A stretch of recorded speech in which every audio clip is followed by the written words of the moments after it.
Hello friends, मैं हर्ष आनंद आप सभी का स्वागत करता हूं श्योर 60 के लाइव प्लेटफॉर्म में बच्चों, जहां पर हम लोग बिल्कुल इडिक्विटी के पैटर्न पे, नए पैटर्न पे क्वेश्चन डिस्कस करने लग रहे हैं। पीटी के लिए द मोस्ट इंपॉर्टेंट क्वेश्चन, जहां से क्वेश्चन आने का 100% संभावना बनता है। जो क्वेश्चन पूछा जाने का संभावना है वही क्वेश्चंस का हम लोग बात कर रहे हैं, ठीक है। तो फटाफट क्लास को ज्वाइन करें और अपने फ्रेंड्स के बीच ये वीडियो शेयर करें। क्विक डिस्कशन होगा आपके लिए, जल्दी से जुड़ जाइए। तो लेट अस स्टार्ट। पहला क्वेश्चन है, अब समझें इस बात को। ये क्वेश्चन का मतलब क्या है? होमोनिम इस्तेमाल करना है किसका? इस वाले वर्ड का। अब समझें, ये वाला जो वर्ड है यहाँ नाउन के रूप में इस्तेमाल हुआ है बच्चे। देखना भाई, ये आर्टिकल है, आर्टिकल के बाद क्या लगा प्रभु? नाउन लगा। तो इसका मतलब ये है कि अब बाकी जो सेंटेंसेस हैं उसमें नाउन नहीं होना चाहिए, तभी तो होमोनिम कहलाएगा। Same spelling but different meaning. तो भाई साहब, the guard was assigned night watch. यहाँ पर हालांकि ड्यूटी नाउन है, तो एडजेक्टिव के रूप में इस्तेमाल हुआ है यहाँ। चलो और आगे देख लेते हैं। द वॉच, ये नाउन है। इसे डिजिटल डिजिटल वॉच, ये भी नाउन है और ये एडजेक्टिव है। She bought a new global gold gold watch, ये भी नाउन है। तो इसका मतलब ये सारा देखना पड़ा। आंसर ए बनेगा इसका। समझ में आ गया? चलिए फटाक से आगे बढ़ते हैं। अगला क्वेश्चन है जादू। क्लोज टेस्ट आ गया भाई। चलो ऑल इज वेल, चलो पढ़ो। बड़ा लेंदी है। कहता है कि the introduction and use of the voter verifiable paper audit trial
hello hello, I think it is okay now, isn't it?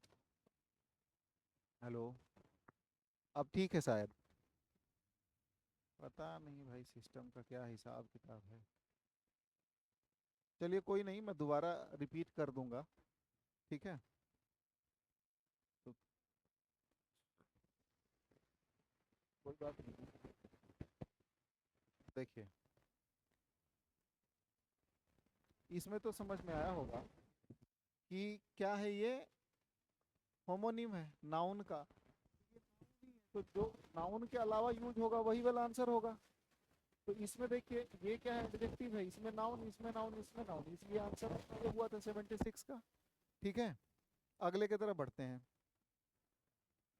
अब इस वाले में क्या कह रहा है कि अगर हम इसको पढ़ेंगे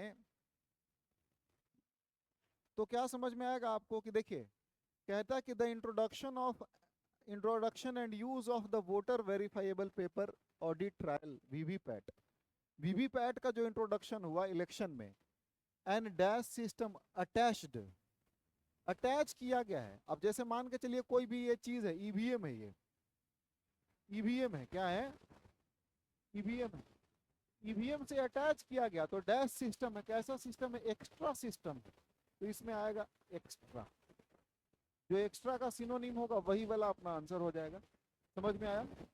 चलिए आगे, to EVM and the provisions of counting VVPAT tally. और एक नया प्रोविजन और आया कि वीवीपैट टैलीज को काउंट करना है 5 रैंडम पोलिंग बूथ पे, 5 रैंडम पोलिंग बूथ पे, इन एवरी असेंबली कॉन्स्टिट्यूएंसी, हर एक असेंबली कॉन्स्टिट्यूएंसी में, ठीक है। To be matched with the EVM vote count have not dash critics, critics को, आलोचना को हैव नॉट डैश किया, मतलब यहां पर कम नहीं किया, हैव नॉट डैश क्रिटिक्स मतलब आलोचना को कम नहीं किया, कम करने का बात हो रहा है, हाँ कि ना? तो दो हमको मिल गए। तो पहले वाले में जो एक्स्ट्रा का सिनोनिम होगा वो वाला ले लेंगे, दूसरे वाले में जो डिक्रीज का सिनोनिम होगा वो वाला ले लेंगे। अब हैव के बाद वैसे भी वर्ब का, ग्रामर की बात करें तो वर्ब का थर्ड फॉर्म आता है, हैव के बाद वर्ब का थर्ड फॉर्म आता है ग्रामर की बात करें तो, ठीक है। अब इन दोनों को अगर हम देखने चलें ऑप्शन में, तो देखिए ये रिफ्लेक्ट एन के बाद जो भी आएगा वॉवेल साउंड वाला आएगा, तो भाई ये कट गया, ये कट गया। इंस्पेक्ट और एडजंक्ट बचा है, तो इसका मतलब क्या होता है, एडिशनल, एक्स्ट्रा, एक्स्ट्रा होता है इसका मतलब। तो यही वाला आंसर हो गया, D is the correct answer. ये बात समझ में आ गया? अब अगला पे आ जाइए। अब इसमें हमने क्या कहा भाई, आपको समझाया था आवाज जा रहा है ना, फिर दोबारा मेहनत लगे। इसमें क्या समझाया था कि V3 आएगा, क्योंकि हैज हैव नॉट जो ऑप्शन में है, हैव नॉट के बाद अपने को पता है कि V3 आना है। तो V3 इसमें कौन, ये नहीं है, तो ये कट गया। अंडर प्रिविलेज्ड है, प्रोलॉन्ग्ड है, तो वहां पर क्रिटिक्स को नॉट प्रोलॉन्ग्ड नहीं बढ़ाया, कम करने का बात हो रहा है ना, have not decreased critics, critics को, आलोचना को कम नहीं किया है, डिक्रीज का सेंस आ रहा था। तो प्रोलॉन्ग उल्टा शब्द हो गया। अंडर प्रिविलेज माने होता है दबे कुचले लोग जो हैं, वो तो अलग ही वर्ड है, तो ये आएगा ही नहीं, तो बच गया एसवेस्ट। तो एसवेस्ड कहने का मतलब होता है किसी तरीके से कम करना, डिक्रीज के सेंस में ही आता है, तो आंसर यही वाला, ये वाला हो गया, बात खत्म हो गई। चलिए 79 पे आइए, आगे पढ़ना पड़ेगा भाई, लेंदी है। Suggest that the fact that the process could be more transparent if a machine audit trial of all the commands that are executed is maintained in the system beyond just the votes recorded in the EVMs, ballot unit, and the printed slips in the VVPATs, allowing for an audit to dash any malicious code. अब कह रहा है कि जो सारे, जितने भी vote डाल रहे हैं, जैसे मान लीजिए जितने भी वोटर्स आए जो दबाया, जो भी प्रेस किया, वो सारे रिकॉर्ड होने चाहिए, ताकि क्या हो कि जितने भी मैलिशियस माने गंदा कोड यूज उठ रहा है ना, जो गलत संदेह उठ रहा है, उस सबको खारिज कर दे। तो रूल आउट यहाँ पर होना चाहिए, दिख रहा था वहां पे, क्या हो जाएगा, rule out, rule out malicious, ठीक है ना। तो रूल आउट माने खारिज करना होता है, तो यहाँ पर खारिज करने के सेंस में आ गया। आगे बात कर लें, है ना। क्या कहता है कि should rule out any malicious code, this could dash make the system more robust, this could dash. अब यहाँ पर देखिए मोडाल है कुड और डैश मेक, मोडाल के बाद आ गया भाई साहब V1, तो मोडाल और V1 के बीच में एडवर्ब आएगा। तो एडवर्ब क्या आएगा, वास्तव में श्योरली, यहां पर मुझे बिना पढ़े लग रहा है SURELY, surely make the system more robust. और ऐसा अगर ऊपर जो लिखा है वैसा हो जाएगा तो वास्तव में सिस्टम जो है बढ़िया हो जाएगा, यही हो ना। तो श्योरली का जो सिनोनिम होगा that should be the correct answer. समवाट माने थोड़ा, प्रोमिनेंटली माने प्रमुख, मुख्य रूप, प्रमुख, मुख्य रूप से, वेयर इन माने जहां, उस तरीके से, इंडीड माने श्योरली होता है। तो यही वाला आंसर हो जाएगा बी। है तो लेंदी लेकिन आसान है सब, है कि नहीं। जिसको पकड़ना आएगा, नहीं पकड़ना आएगा तो सीखें भाई, डिस्कशन कर रहे हैं, ठीक है। Make the system more robust and be considered as an upgrade to the existing machines. Others suggest that the use of VVPATs has introduced potential vulnerabilities that did not exist with the stand-alone nature of EVMs and the technical and administrative safeguards that dash the legacy system. अब legacy system क्या है, जो legal system को जो valid करे, that validate, या verb आना चाहिए तो दैट शुड वैलिडेट, देख लीजिए, दैट वैलिडेट, इसी इम्बेड माने जो होता है दबा हुआ, जैसे इम्बेडेड फिगर है, मतलब रीजनिंग में इम्बेडेड फिगर आप लोग पढ़े होंगे, उसके में शामिल होना होता है, तो इम्बेडेड फिगर। अनबाइज्ड माने पक्षपात, ठीक है। इवन हैंडेड माने एक तरफा, मतलब इवन हैंडेड, बराबर से वो किया हुआ। वैली अंडर गिर्डेड माने वैलिडेटेड हो जाएगा, तो D is the correct answer. Meaning का फिर अगर मीनिंग ना पता तो ऑप्शन से काट दीजिए, जो कट हो जाएगा, जो बच जाएगा वो आंसर हो। सिक्योरिटी अगर 100% नहीं भी है तो फिर भी चांस तो है कि हमने ऑप्शंस को सारे और गलत ऑप्शंस को कट कर दिए हैं, तो जो बच गया उसका आंसर। मीनिंग मुझे भी इसका ठीक नहीं पता है, ठीक से हकीकत बता रहा हूँ, ठीक है। तो लग तो रहा है बाकी सब तो है ही नहीं फिट, तो हमने जो आंसर लिया था वहाँ वैलिडेट करने का, चूंकि लीगल सिस्टम का बात करते तो लीगल सिस्टम को सपोर्ट करना, वैलिडेट करने की बात है, ठीक है। चलिए 82 पे आइए, क्या बोल रहे हैं, आने लगा, चलिए बहुत बढ़िया शिवानी, ठीक है। आगे बात करें, कहता है कर choose the correct active voice, all the books had been. तो देखो हैड प्लस बीन, तो बीन कट जाएगा, अरेंज्ड है तो V3 हैड के बाद, on the shelves by my grandmother, तो इसको इधर ले जाओ, तो my grandmother had neatly arranged all the books on the shelves. तो माई हैज, टेंस का भी चेंज नहीं होता है वॉइस में, याद रखना, दो तो ऐसे ही कट गए, तो my grandmother had arranged, और यहाँ हैड नीटली अरेंज्ड, तो इतना ही पढ़ने से आंसर मिल गया कि डी करेक्ट आंसर है। समझ में आ गया। अगले पे बात करिए। चलिए ठीक है, आपको टाइम भी देता हूँ थोड़ा थोड़ा, है ना, बहुत तेजी से भी करने का कोई फायदा है नहीं, 2-2 मिनट का मतलब 10-10 सेकंड का समय देता हूँ, करिए इसको। चलिए done. Convert the sentence provide passive voice structure to an active voice structure. The cake was baked by, अब इतना ही बनाइएगा तो बन जाएगा भाई, ये मैरी इधर आ जाएगी, केक इधर आ जाएगा और बेक्ड रह जाएगा, मैरी बेक्ड द केक, है कि नहीं। देखिए समझ में आया, टाइम दूंगा मैं हर एक में, आंसर कमेंट करके चलिए, मजा आएगा। चलिए बताइए कौन सा आंसर होगा, कौन सा आंसर होगा, फटाफट करिए। Mary baked the cake,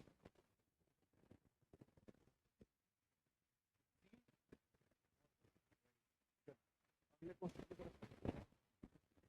synonym of the given word इनेट। इनेट का उल्टा शब्द बताना है, बताइए।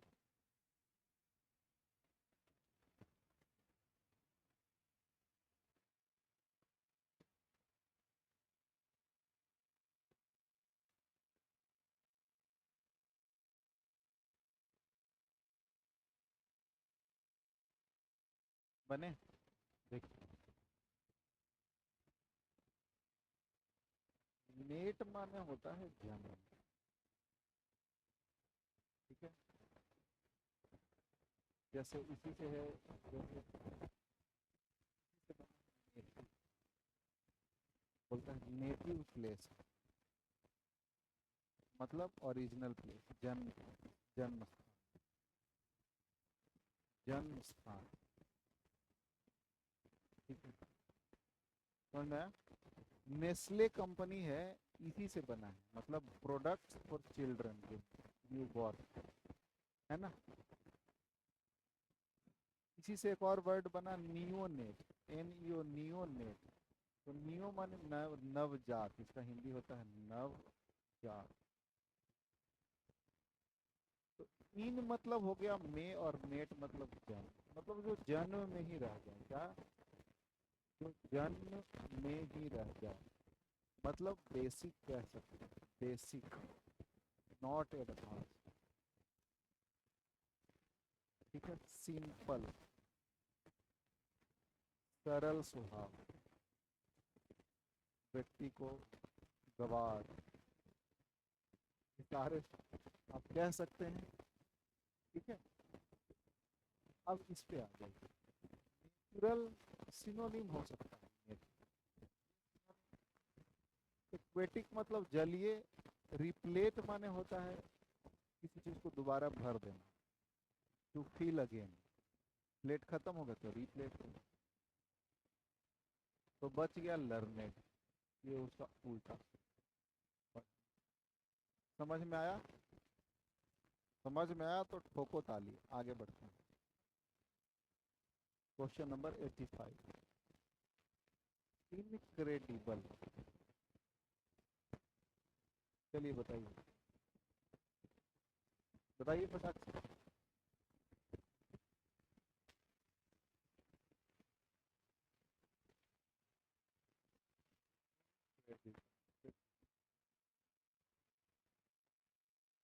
अगर किसी वर्ड के पहले इन, अन, नन, ए, डिस लग, सबका मतलब होता है नहीं। जैसे इनविजिबल, विजिबल के पहले इन लग गया, इसका मतलब नहीं विजिबल। अनकाउंटेबल, काउंटेबल के पहले अन लग गया, इसका मतलब नहीं काउंटेबल। समझ में आया? तो यहाँ है इन क्रेडिट, ये बना है in plus credit plus able. Credit और एबल को जोड़ दिया तो बन गया क्रेडिबल, माने विश्वसनीय। क्रेडिट माने विश्वास होता है, एबल माने जो विश्वास करने, इन लगा दिया तो नहीं विश्वास करने योग्य, अविश्वसनीय बन गया, है ना। तो अविश्वसनीय, तो देखो अन का मतलब अनबिलीवेबल, यही वाला हो जाएगा। अनएचीवेबल माने जिसको अचीव नहीं किया, माने जो लॉजिकल रियलिटी।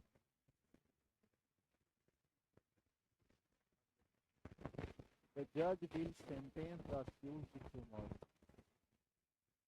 अब सेंटेंस,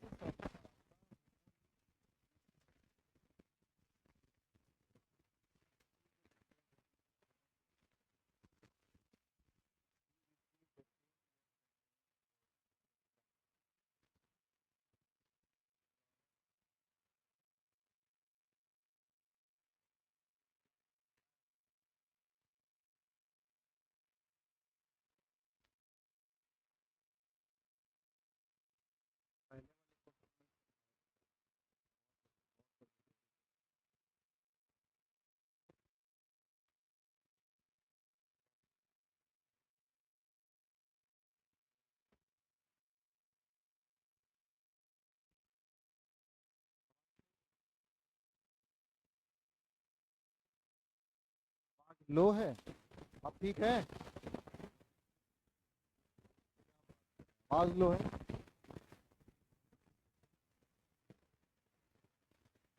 चलिए देखिए, ये सेंटेंस यहाँ पर जैसे ये वर्ब है, मोडाल के बाद आया, ये भी तो वर्ब है। He received a 10-year sentence. 10-year sentence. She wrote a beautiful sentence.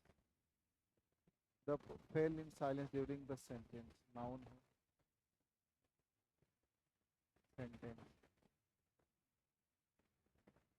The lawyer defended the sentence. तो भाई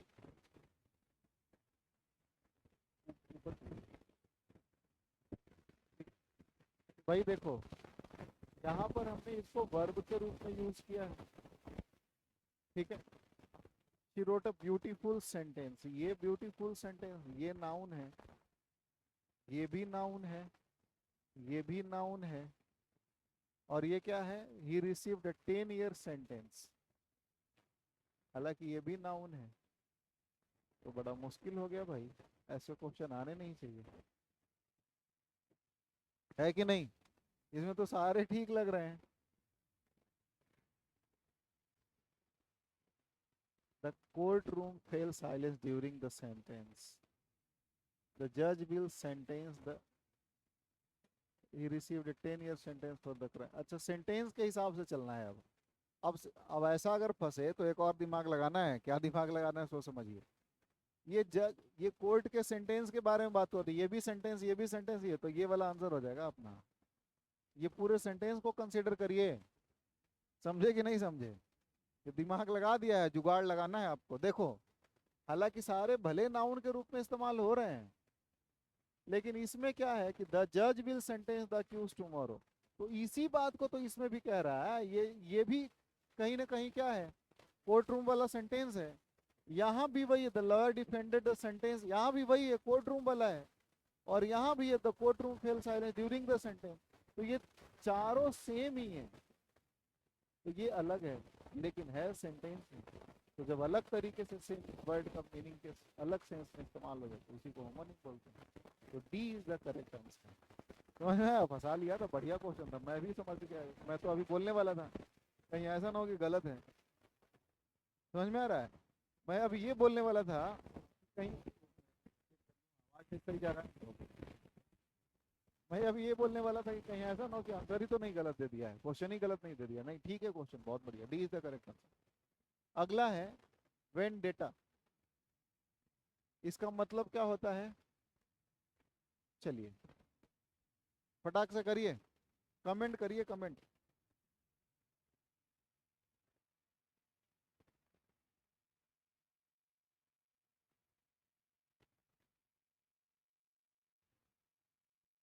नारायण नारायण।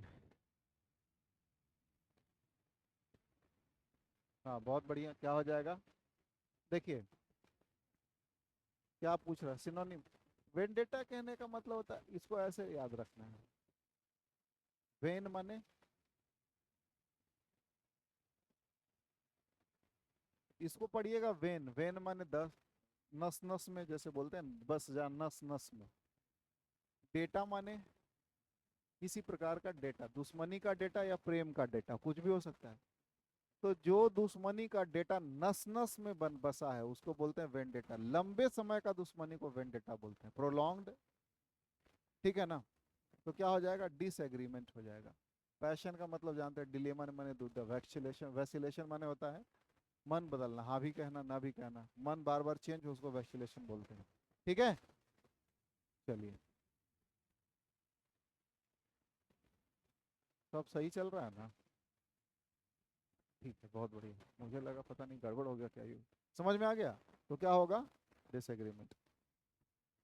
अगला है they are the people which are looking to, they are the people who are looking to expand their horizon. तो who are हो जाएगा, ये जानते हैं, सॉल्व करके देख लीजिए, ठीक है। थोड़ा पार्टिसिपेट करना है, देख रहे हैं, पार्टिसिपेट करना है। तो हु आर, पीपल के लिए हु लगेगा, विच तो लगेगा नहीं भाई, गलत है, ये हु आएगा। और ये रिलेटिव प्रोनाउन है, तो हु पीपल के हिसाब से वर्ब होगा, तो ये ठीक है। तो हु इज गलत है, who are, C is the correct answer. समझ में आया? चलिए ठोको ताली, आगे बढ़ो। बहुत बढ़िया सभी का। क्वेश्चन नंबर 89, बस 11 क्वेश्चन और है। Choose the most suitable option to replace the underline part of the sentence. The students was asked to submit their assignments by Friday. The students were asked to submit. है कि नहीं है? जल्दी से बताइए, फटाफट बताएं, come on come on. Students plural है तो वर्ब वर हो जाएगा, asked to submit a pronoun there, हाँ कि ना? The students were asked to submit their assignments by Friday. Are asked to submit, to submitted. अब ये भी हो सकता था, लेकिन टू के बाद भी3 दे दिया, या नहीं होगा, तो option C is the correct answer. ठीक है, चलिए अगले क्वेश्चन पे चलते हैं। बहुत बढ़िया। Question number next, find the part, error finding, one of the guest speakers who addressed the seminar and interacted with students were praised widely for their clarity and enthusiasm during the closing ceremony. चलिए फटाक से बताइए इसमें answer क्या होगा। नारायण नारायण, जल्दी से करें, कम on come on come on come on. क्या होगा? देखिए हमने पढ़ा है कि वन ऑफ, ईच ऑफ के बाद आने वाला नाउन तो प्लूरल होता है, लेकिन वर्ब सिंगुलर होता है। और अगर यहाँ प्रोनाउन आए तो वो भी सिंगुलर होता है। तो one of the guest, one of के बाद देखिए कुछ भी चोचलेबाजी आए, guest speakers who addressed the seminar and interacted with students, was हो जाएगा। क्यों? क्योंकि इसके लिए आना है verb, was praised widely for his clarity and enthusiasm during. ठीक है, दोनों चेंज हो जाएगा। तो क्या हो जाएगा? Verb praised by for their clarity, B is the correct answer. समझ में आ गया? चलिए बहुत बढ़िया, अगले क्वेश्चन की तरफ बढ़ेंगे। क्वेश्चन नंबर नेक्स्ट है, in the following question first and the last sentence, sentence arrangement है भाई, करके दिखाइए।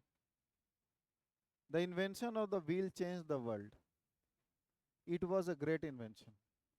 बाकी दिनों बीच में है, उसको करिए, जल्दी से करिए।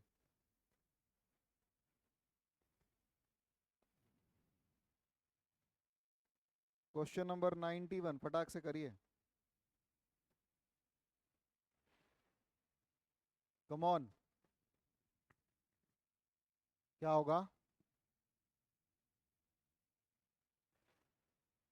देखिए, the invention of the wheel change the world, transport became easier, सही बात है, ट्रांसपोर्ट व्हील के ही कारण हो सका संभव। तो सारे में तो पी है, तो कोई दिक्कत ही नहीं है। पी के बाद कौन आएगा? Machines could now be built, travel became faster, transport easier and travel became faster, तो एंड से यहाँ जोड़ दीजिए, ट्रेवल बिकेम फास्टर। तो पी के बाद आर लगना चाहिए, पी के बाद आर लगना चाहिए, क्योंकि दोनों पैरेलल सेंटेंस है, रूल ऑफ पैरेललिज्म लगेगा यहाँ पे। Transport became easier and travel became faster, क्योंकि ट्रांसपोर्ट इजियर हुआ क्योंकि ट्रेवल फास्टर हुआ, दोनों, या फिर दोनों सीक्वेंशियल है कह लीजिए। तो क्या हो जाएगा? Transport became easier and travel became faster, parallel sentence है, पी के बाद आर। अब किस में? पी आर, अब दो में है, तो आगे फिर देखना पड़ेगा। Transport became easier and travel became faster, roads improved quickly, या machines could now be built. फिर पिछला बार क्वेश्चन करवाए थे, मैं बताया था कि ऐसा क्या होगा, दोनों सेम, मतलब दोनों में से कोई भी आंसर लिया जा सकता है। It was a great invention, इस हिसाब से पता, देखिए आखिरी में लगाइए, आखिरी 6 में क्या कह रहा है? It was a great invention, इसको क्यू को आखिरी में रख लीजिए, तो उस हिसाब से B is the correct answer. ऊपर से जोड़ेंगे भाई तो दोनों ठीक लग रहा है, इसमें ऐसा कुछ नहीं है कि हाँ इसको ऐसे ले लेना इसको ऐसे। आखिरी वाले से कनेक्ट करेंगे तो क्यों, देखिए it was a great invention, machines could now be built. तो मशीन्स बनने लग गया तो इसके इससे हम जोड़ सकते हैं हल।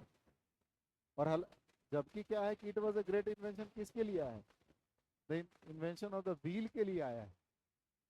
बात समझ में आ रहा है कि नहीं समझ में आ रहा है, लॉजिकली मैं भी आपको समझाने का कोशिश कर रहा हूँ, लेकिन क्या दोनों ठीक लग रहे हैं। पी आर तो ठीक है, पी के बाद आर पढ़िए, travel became faster, machines could now be built, transport became ये ट्रेवल क्या उसका रोड्स इंप्रूव क्विकली, मशीन बना इसलिए रोड भी बनने लग गया। या यूं कह सकते हैं कि रोड्स इंप्रूव क्विकली, क्यों, क्योंकि इन दोनों का कारण बता रहा है कि transport became easier and travel became faster because roads improve quickly. Because अगर यहाँ ले लेंगे तो ये वाला ठीक बैठ जाएगा, और machines could now be built, अब फिर मशीनें वगैरह बनने लग गई। दोनों ही ठीक है भाई ऐसे केस में, समझ में आ रहा है। अगर कोई बहुत ज्यादा 3-5 करे तो बी तरीके का आंसर ले सकता है, ए भी इक्वली ठीक है, ध्यान रखें इस बात। अगले क्वेश्चन पे बढ़िए। Select the correct spelling of the meaning of the fond of company सोसिएबल। Gregarious, fond of company या सोसिएबल व्यक्ति को ग्रेगेरियस बोलते हैं, लेकिन ग्रेगेरियस का सही मीनिंग आपको बताना है इसमें, बताइए जल्दी से क्या होगा। ग्रेगेरियस, गारियस, गैरियस नहीं पढ़ते, ग्रेगारियस बोलिए अब तो बता ही दिया। G R E, grey, G A R I O U S, garious, gregarious, G R E G A R E G R E G R I D T, समझ में है। स्पेलिंग पहले पढ़ लेने पे कंफ्यूजन होने लगता है। चलिए बहुत बढ़िया। क्वेश्चन नंबर नेक्स्ट बताइए। Having a consistency that does not easily yield to pressure, एक ऐसा कंसिस्टेंसी जो प्रेशर पे खत्म ना हो, इसके लिए हम वन वर्ड सब्स्टिट्यूशन क्या बोलेंगे, जल्दी से बताइए। फर्म का मतलब पता है, क्लोज का मतलब पता है, सब्सटेंशियल का मतलब पता है, रैम रॉड का मतलब जानते हैं नहीं जानते हैं, सोच लीजिए।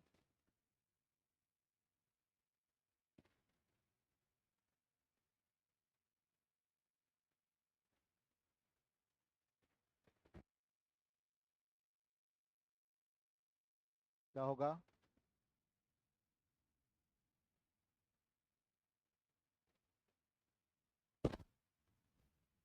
देखिए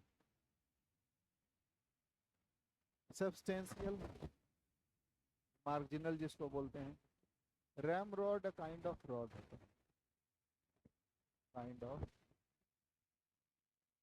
रॉड को ही कुछ बोलते हैं। क्लोज माने नजदीक, फर्म का मतलब होता है दृढ़, दृढ़। तो जो आसानी से हार ना मान ले किसी प्रेशर के कारण, उस व्यक्ति को दृढ़ ही तो बोलेंगे, फर्म ही बोलेंगे। समझ में आया, तो आंसर विल बी क्लियर है। बहुत बढ़िया। अगले क्वेश्चन पे बढ़े। Question number 94। She said to her friend what a beautiful painting you have made, तो शी एक्सक्लेम्ड, टोल्ड वाला तो गलत है, शाउटेड वाला भी गलत है, अब इन दोनों में आंसर लेके दिखाइए। चलिए फटाक से करिए, come on.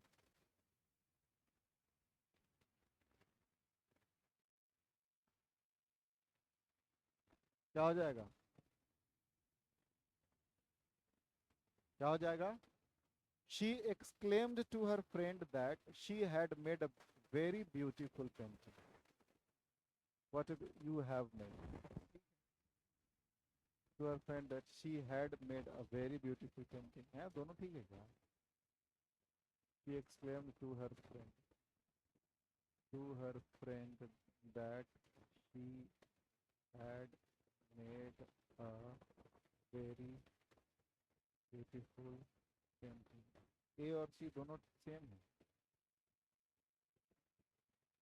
She exclaimed to her friend that she had made a very beautiful painting. She exclaimed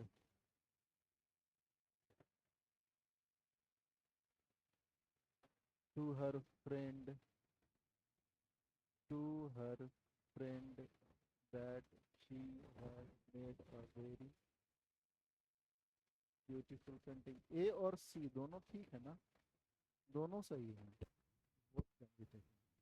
समझ में आया? इसमें दोनों ऑप्शन सही, गलती से मिस प्रिंटेड है। चलिए अगला है, she is an awful bore, she is always blowing her own saxophone. अब जो अंडरलाइंड है, सेक्सोफोन क्या होता है, इसका आपको उस underline word given idiom substitute करना है। अब आप जानते हैं कि जो मुहावरा है उसमें सेक्सोफोन यूज होता है या क्या होता है, उसी हिसाब से आपको बताना है। फटाक से बताइए, कम ऑन। बहुत बढ़िया, बहुत बढ़िया। सी भी दोनों ठीक है ध्रुव भाई। हाँ बहुत बढ़िया, गजब, वेरी गुड। क्या हो जाएगा? ट्रम्पेट हो जाएगा। बहुत बढ़िया ध्रुव। ट्रम्प सेक्सोफोन थोड़ी होता है ब्लो वंस ओन ट्रम्पेट, मतलब अपना बिगुल। ट्रम्पेट का मतलब बिगुल जो होता है ना, अपना बिगुल खुद बजाना, उसको बोलते हैं। हाँ कि ना? बहुत बढ़िया। अगले क्वेश्चन पे आइए। 1906 कहते चूज द करेक्ट इनडायरेक्ट। क्या है? जयेश सेज टू मालिनी, तो सेज टू बदल जाएगा टेल्स में, यहां से बदलना शुरू करिए। चलिए कम ऑन, फटाक से। वी देखिए, जब रिपोर्टिंग वर्ब बताए क्या? अविरल चौधरी, बहुत बढ़िया, बहुत बढ़िया, ठीक है। देखिए होता क्या है कि जब रिपोर्टिंग वर्ब प्रेजेंट में हो तो इसके केवल प्रोनाउन में चेंज होता है। तो राजेश के हिसाब से दे हो जाएगा। Did not like the dance last year, last भी द प्रीवियस ईयर में नहीं जाएगा, ध्यान रखना है। तो Rajesh tells Malini that they, गलत। Rajesh tells Malini they did not like the dance, the गलत। राजेश टोल्ड, गलत। अबे द प्रीवियस ईयर में क्यों बदल दिया है भाई? वर्ड नहीं बदलते हैं। चलिए ऑप्शन में कोई है ही नहीं तो यही ले लगा दीजिए। They did not like the dance the previous year. समझ में आ गया? चलिए बहुत बढ़िया। B is the correct answer option के हिसाब से। वैसे लास्ट ईयर द प्रीवियस में नहीं बदलना चाहिए नियमानुसार। ये अगर होता तो वर्ड्स नहीं बदलते हैं, केवल प्रोनाउन में चेंज होता है। हेयर का हेयर ही रहता है, देयर का देयर ही रहता है, ठीक है। नाउ का नाउ ही रहता है, देन में नहीं बदलता है। अगले क्वेश्चन पे जाइए। 97 है, सेंटेंस अरेंजमेंट करके दिखाना है, फटाक से करिए। बहुत बढ़िया सभी का।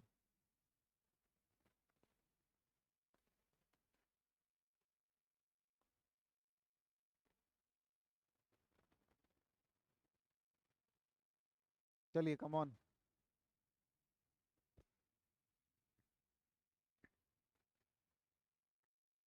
ठीक है जी, ठीक है।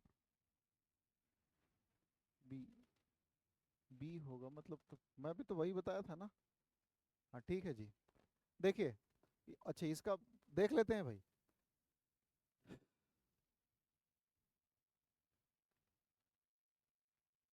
क्या बोल रहे हैं? ध्रुव सिंह 97 का। हाँ, किसी का डी आ रहा है, किसी का क्या आ रहा है, तो लेट अस सी। कहता है exercise keeps the body fit and active. बहुत बढ़िया, अच्छी बात है। It also boosts mental health, regular workouts reduce stress level, walking cycling and yoga are easy options, physical activity to strengthen the heart and muscles, so exercise should be part of our routine। अब ये वही वाला है, सारे sentences हो सकते हैं भाई, ठीक है। अब एक नियम हमने आपको बताया था, क्या नियम बताया था? कि बेसिकली अगर सेम वर्ड से कहीं भी ऑप्शन शुरू होते हैं तो आपको आंसर इसी में से लेना चाहिए, 90% यही वाला हो। Exercise keeps the body fit and active. Exercise जो है शरीर को फिट और एक्टिव रखता है। ठीक है, आगे कहता है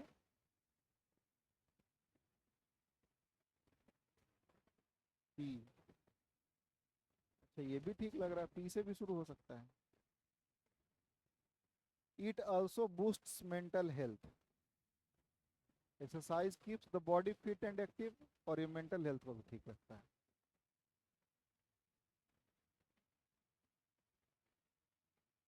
heart and muscles, reduce stress levels.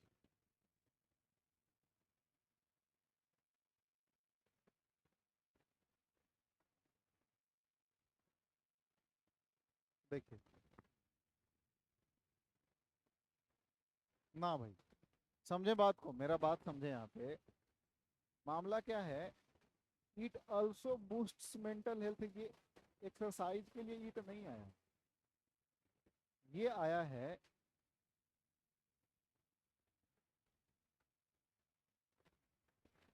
Physical activity strengthens the heart and muscles. अब समझिए बात को, जो फिजिकल एक्टिविटी है ये पहले आपके हार्ट एंड मसल्स की बात करेगा, हार्ट एंड मसल्स, तब मेंटल हेल्थ पे जाएगा। समझें? तो physical activity boosts heart and muscles, it also boosts mental health. तो मेरे हिसाब से S should be followed by P, और इतना ही से मेरा आंसर निकल के आ गया, ए, एस पी, हेल्थ। उसके बाद कहता है कि walking, cycling and yoga are easy options. ठीक है, regular workouts reduce stress levels, so exercise should be. अच्छा, आखिरी में क्यों जाएगा ही जाएगा, क्यों? क्योंकि so exercise should be part of our routine, ताकि 6 नंबर वाला फिट बैठ जाए। Physical activity strengthen the heart and muscles. अब इस हिसाब से अगर आप डी कह रहे हैं तो कहता है कि P, physical activity strengthens the heart and muscles. उसके बाद R, walking, cycling and yoga are easy options. ना, ये ठीक नहीं है ध्रुव भाई, समझे बात को। क्यों? क्योंकि देखिए लय टूट जा रहा है। क्या टूट जा रहा है? कि exercise keeps the body fit and active, ये इस वाले से तो आपको ठीक बैठ जा रही है, एक सेंटेंस आपको ठीक बैठ रहा है।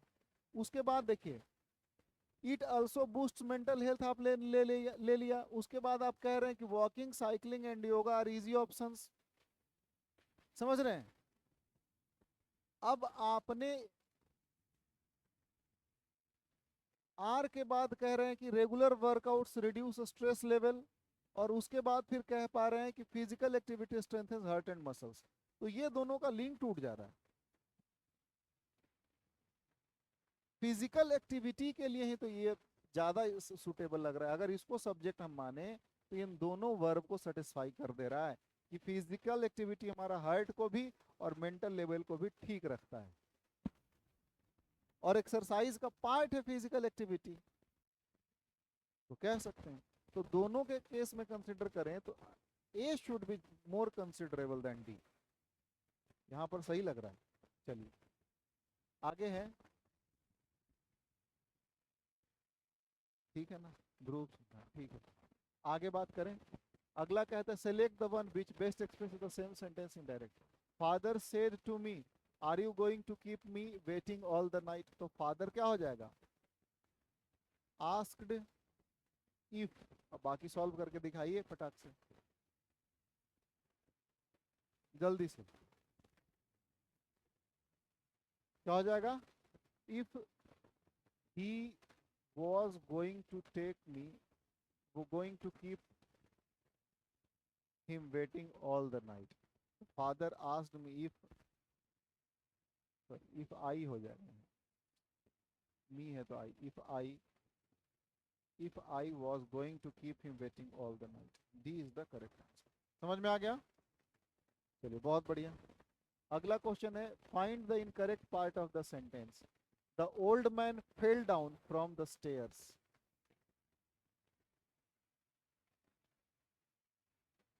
Fell down from the stairs the old man. तो फिर अंडरलाइन पार्ट क्यों दे दिया है? अजीब है question. The old man fell down. चलिए, क्या बोल रहे हैं चौधरी भाई?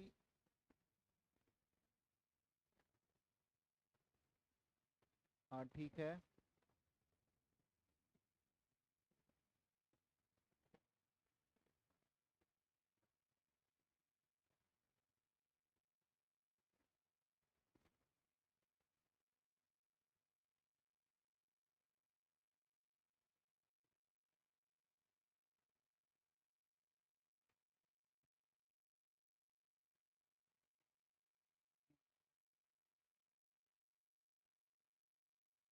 सही है सभी का। ठीक है। हाँ जी सर, कमेंट देख लिया करो। हाँ तभी तो मैं साइड में हटता हूँ, क्योंकि एक्चुअली में है क्या, ये वाला स्क्रीन जो है खराब है, तो अपने को ना ये छोटा वाला सिस्टम पे जाके देखना पड़ता है, कमेंट झुक करके देखना पड़ता है, इसीलिए।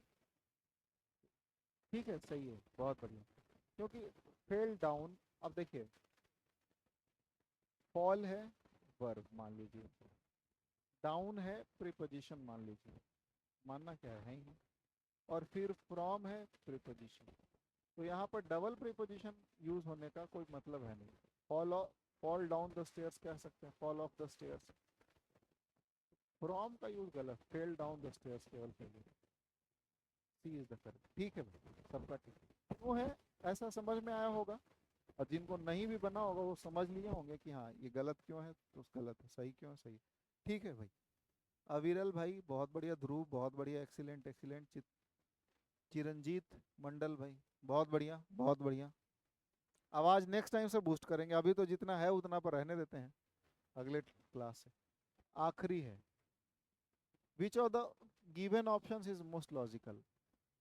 ईट cut off oxygen and, eat cut off होगा ही नहीं। अच्छा एक बार आप करिए, फिर मैं फटाक से निपटा लेता हूँ। ठीक है, जल्दी से करिए, तब तक मैं कमेंट देखूं। इतनी देर से हम लोग परेशान, क्यों भाई क्यों परेशान है बताइए?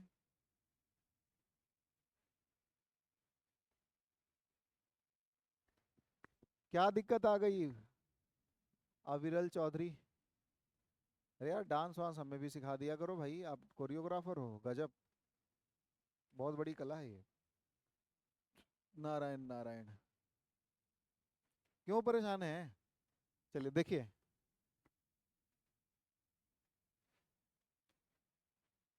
ईट कट ऑफ नहीं होगा। The excavation of Pompeii provided a remarkably well preserved glimpse into life in ancient Rome। हो सकता है when the eruption occurred a thick layer of, नहीं होगा। अनलाइक अदर नहीं होगा। दो से जो सेंटेंस सही है वही वाला होगा। समझ में आया क्यों नहीं होगा? समझ में आया कि नहीं समझ में आया? देखिए, समझिए बात। ईट कट ऑफ, ईट कहने का मतलब क्या है कि इसके लिए कोई सब्जेक्ट तो आएगा भाई, बिना सब्जेक्ट ईट कैसे लगेगा? तो गलत। अब कहता है कि ये वाला तो मान लो इसमें कोई ऐसा प्रोनाउन नहीं है जिसके लिए सब्जेक्ट यहाँ नहीं लगा हुआ है, तो ये ले सकते हैं। अब यहाँ कहता है कि when the eruption occurred a thick layer of hot ash and pumice rapidly buried the town. तो किसी टाउन का चर्चा किया है, बरीड द टाउन, समझे, बरीड द टाउन माने कोई खास टाउन है जिसका पैसेज में कहीं जिक्र है। समझ में आया? तो इसलिए ये वाला भी पहला सेंटेंस हमने नहीं लिया। बात समझ में आया कि नहीं समझ में आया? अनलाइक अदर ruins, ठीक उसी प्रकार जैसे अदर ruins है, Pompeii remained frozen in time due to Mount Vesuvius sudden eruption.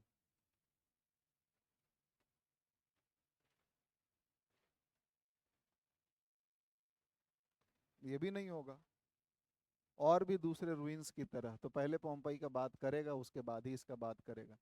तो क्या हो गया, टू वाला, तो टू से एक ही सेंटेंस है, इसको टिक लगाए और भागे। है कि नहीं है? क्योंकि अनलाइक मतलब दूसरे के जैसा, किसी और के जैसा। समझ रहे थे ये सेंटेंस?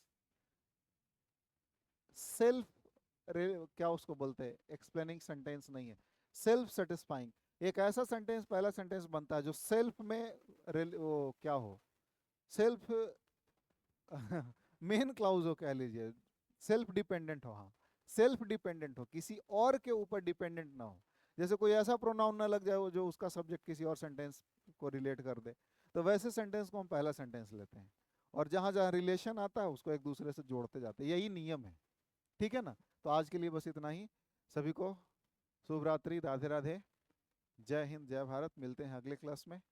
सभी जुड़ने वाले को दिल से बहुत बहुत धन्यवाद, सब आभार। जय हिंद भाई।